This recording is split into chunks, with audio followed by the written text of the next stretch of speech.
The White House wants you to believe that Donald Trump, at 79 and obese, is the healthiest president that the country has ever seen. And to prove it, they didn't trot out the current White House doctor.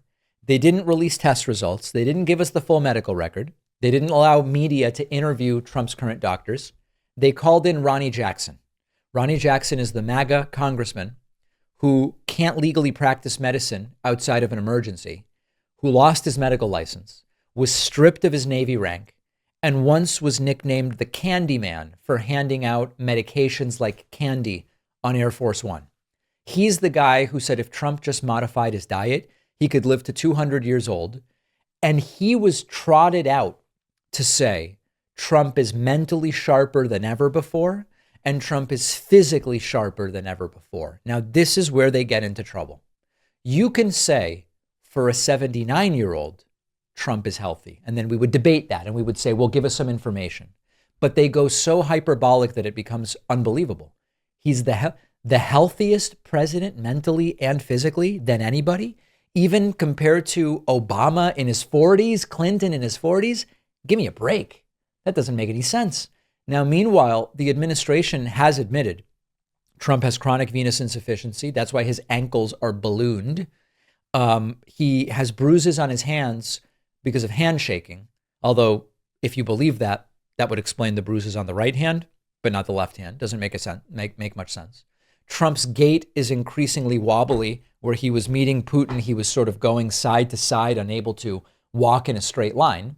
And meanwhile, they want us to believe that Trump is 6'2" or 6'3" and now has a weight in the 220s, which, do it yourself. Get pictures of Trump, go to the chat bots, go to ChatGPT, go to Claude, go to Gemini, and say, is it plausible based on these images that this individual is 6'2" or 6'3" and weighs 224? See what the chat bots tell you, and you will quickly see that that's very improbable. So if the president is dragging out his disgraced former doctor to argue that he's in perfect health, to me, it confirms that there's a problem here. You do not handle a healthy president by bringing out a guy who is not his doctor anymore and couldn't possibly be more politically compromised, as is Ronny Jackson, and say, look, Ronny Jackson says everything is good.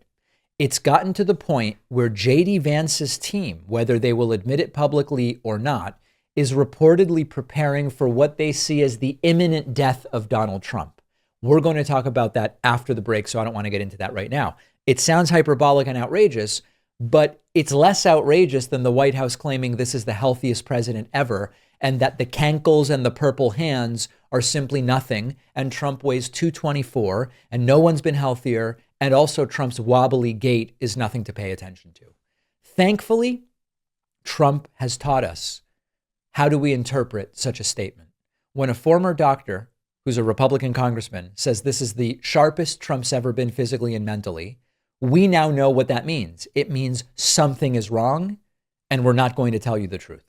The parade of political loyalists offering medical reassurance instead of the doctors, the more that they tell you this guy's the healthiest ever, the more we should be wondering what the hell is going on here. The one good thing, and there's not a lot of good here, but there's a little something good, is that this is getting a little more attention on legacy and corporate media. On Wednesday, we talked about Gavin Newsom going after Trump publicly for his hands and going after Trump publicly for his cognition. That is a big deal that a sitting governor is now doing that and doing it publicly. That makes it easier for legacy and corporate media to talk about it. So where will we be in 3 months, in 6 months? I don't know. But just in the last 6 weeks, the very obvious deterioration of Donald Trump is unavoidably clear. Where do you believe we will be in 6 months? And is there anyone that could come out that we would say, okay, listen, examine Trump and just tell us the truth, that Trump would actually allow to do it? I think the answer is no. If a panel of doctors said, we are going to do a group physical of Trump, we're going to release everything, we're going to get all the blood work, we're going to do all of it, I don't think there's any way the White House allows them within 100 miles of Donald Trump. Let me know what you think.